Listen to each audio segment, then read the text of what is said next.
Hello friend, स्वागत है आपका पीएमसी मध्य प्रदेश में।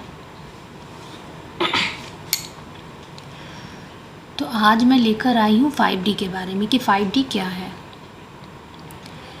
5D क्या है, मैं अपने मन में सोच रही थी कि मैं तो 5D के बारे में अच्छे से समझती हूँ, लेकिन मैं क्या एग्ज़ाम्पल दूँ कि जिससे मैं आप सबको भी अच्छे से बता पाऊँ कि 5D क्या है, कैसे 5D में एंटर होते हैं, यूनिवर्स कब एंट्री देते हैं हमें, हमारे अंदर क्या क्या हमें चेंजेस लाने पड़ते हैं कि हम 5D में एंट्री कर सकें। तो यूनिवर्स जी ने मुझे बड़ा अच्छा एग्ज़ाम्पल दिया, मुझे खुद भी बड़े अच्छे से समझाया कि कौन सा एग्ज़ाम्पल देना है। बड़ी अच्छी गाइडेंस दी उन्होंने मुझे 5D के बारे में। तो चलिए बात करते हैं 5D क्या है।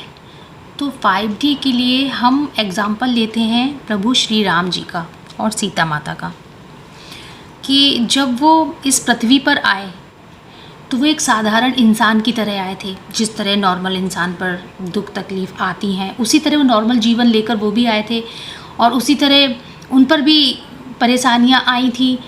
जैसे जिस टाइम पर उनको राज्य का कार्यभार सौंपा जा रहा था, उनको राजा बनाया जा रहा था, तो एकदम से क्या होता है, रात में ही सब कुछ चेंज हो जाता है और उनको क्या कर देते हैं, देश निकाला कर देते हैं कि बिल्कुल अब तुमको जंगल में ही रहना है जाकर।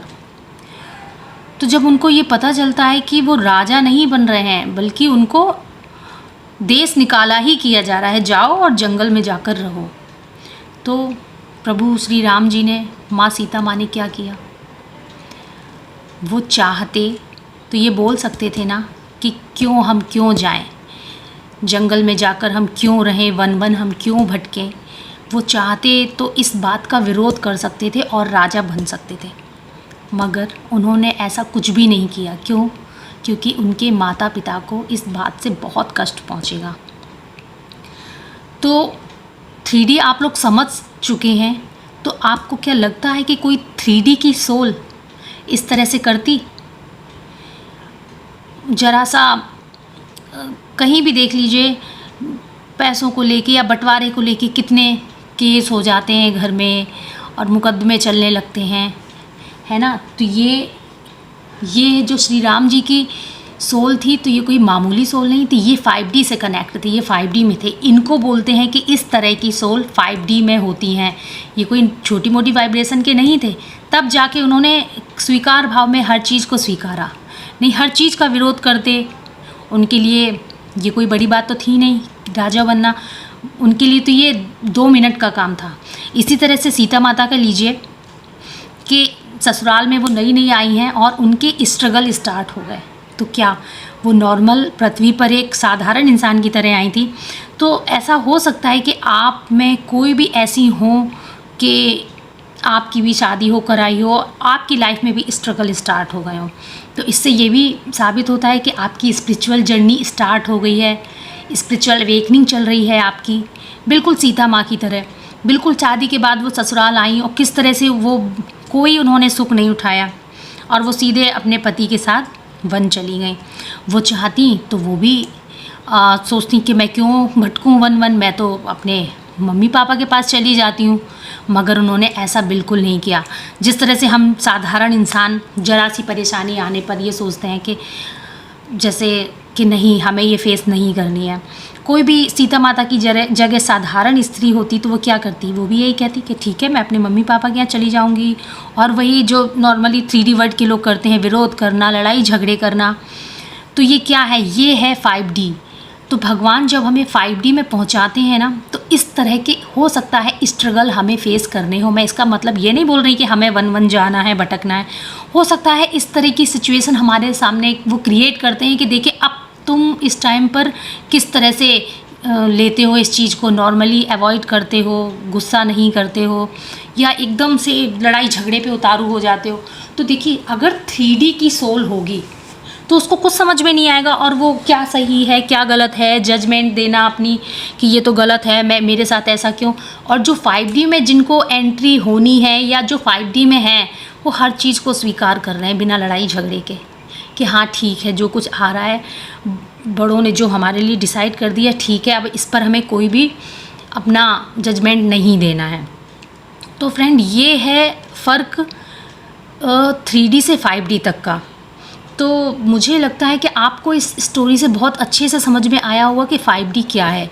इस तरह के, जैसे बोलते हैं ना कि राम भगवान जी, सीता माँ भगवान जी हैं, इनके सामने दिया लगाना, पूजा पाठ करना बहुत ईजी है।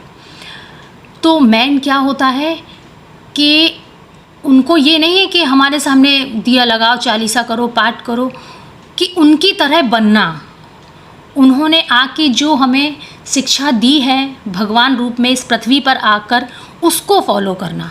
हम क्या ऐसा करते हैं या कर पाते हैं? नहीं कर पाते। क्यों? क्योंकि ये बहुत डिफ़िकल्ट है लेकिन नामुमकिन नहीं है। ऐसा नहीं है कि हम कोशिश करें और कर ना पाएँ। लेकिन अगर आपको स्पिरिचुअल अवेकनिंग के लिए सिलेक्ट कर लिया गया है तो आपको भगवान ये चीज़ ज़बरदस्ती सिखाएंगे, और तब तक सिखाएंगे जब तक आप अच्छे से सीख नहीं जाते और इस टेस्ट में पास नहीं हो जाते। तब तक ये साइकिल आपकी रिपीट होती रहेगी कि आपने क्या 5D में एंट्री के लिए जो हमने आपको पढ़ाई करवाई वो आपने की। हो सकता है कि आप कोई भी, चाहे मेल हो या फीमेल हो, उनकी फैमिली में कुछ इस तरह का चल रहा हो, उनकी स्पिरिचुअल अवेकनिंग चल रही हो, उनको चीज़ें नहीं समझ में आ रही हों, तो अगर ये वीडियो उन तक पहुंचता है तो उसको देखिए, सुनिए कि क्या ये आपके लिए है, आपसे रिलेट कर रहा है। कि बहुत मैंने देखा है, ऐसा भी मेरे सुनने में भी आया है कि जब से शादी हुई है स्ट्रगल चालू है। तो हो सकता है आपकी अवेकनिंग चल रही हो, आपको ये 3D से 5D का सारा कुछ सिखाया जा रहा हो। तो हमारे PMC में एक बहुत ही ग्रैंड मास्टर हैं, राम राजू सर करके उनका नाम है। तो जब वो ध्यान के बारे में बता रहे थे तो उन्होंने एक बहुत अच्छा एग्जाम्पल दिया था, वो मैं आपके सामने शेयर करती हूँ। उन्होंने बोला था कि अगर हमें सचिन तेंदुलकर बनना है तो क्या हम सचिन तेंदुलकर की फ़ोटो की पूजा करने लग जाएंगे? उन्होंने एक बहुत अच्छा एग्जाम्पल दिया था। उसी तरह उन्होंने मतलब ये बोला है कि हमें प्रभु श्री राम की तरह बनना है, तो हमें उनके जो रूल्स हैं, जो उन्होंने आकर हमें ये शिक्षा दी है इस पृथ्वी पर आकर, हमें उसको फॉलो करना है। ना कि सिर्फ दिया बत्ती करके और उनकी पूजा करके, ऐसा कुछ भी होने वाला नहीं है। तो ये उन्होंने एक बहुत अच्छा एग्जाम्पल दिया था, है ना, कि अगर सचिन तेंदुलकर बनना है तो मेहनत करनी पड़ेगी उसके लिए अलग से। ये नहीं है कि हम उनके सामने दिया बत्ती करने लग जाएं, है ना। इसका ये मतलब मैं बिल्कुल भी नहीं कह रही हूँ कि भगवान की पूजा पाठ नहीं करना है, ये एक एग्जाम्पल के तौर पे मैं बता रही हूँ। उसी तरह से श्री राम जी हैं, तो हमें क्या करना है, उन रामायण में उन्होंने जो हम लोगों को शिक्षा दी है हमें उसे फॉलो करना है। कि वो किस तरह से, देखिए, वन चले गए बिना किसी विरोध के, और बिल्कुल भाइयों में आपस में जो प्यार था वो बिल्कुल बना रहा। लेकिन जो बाकी लोग थे वो किस तरह से 3D में फंसे हुए थे, जैसे कि कैकई माता। हालांकि ये सारी कुछ उनकी लीला थी। कैकई माँ अपने आप में एक बहुत ही पावरफुल सोल थी, क्योंकि वो भगवान की माँ बनकर आई थी, तो वो नॉर्मल तो नहीं हो सकती। लेकिन वो एक तरह से बताया गया है कि कौन 3D में है और कौन 5D में है। ये तो सब प्रभु की लीला थी।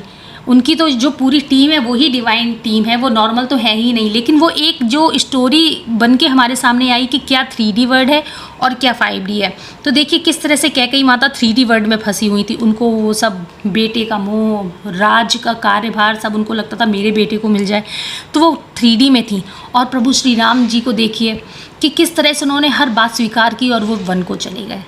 और वो सारे भाई देखिए, उनको कोई मोह नहीं था राजपाट से, उनको सिर्फ क्या था, भाइयों का आपस में बहुत प्यार था। तो ये थी 5D वाइब्रेशन, इसको बोलते हैं 5D। और 3D क्या है कि अभी भी हम इस पृथ्वी की मोह माया में फंसे हुए हैं। तो मैं उम्मीद करती हूँ कि आपको 5D बहुत अच्छे से समझ में आया होगा। और हमेशा की तरह ध्यान कीजिए, ध्यान से जुड़िए, कर्म क्षमा ध्यान कीजिए, ताकि आपकी लाइफ में जो भी प्रॉब्लम है वो इंटेंशन डालकर बैठिए कि ये प्रॉब्लम क्यों है। देखिए आपकी प्रॉब्लम का सॉल्यूशन ज़रूर मिलेगा। Thank you so much.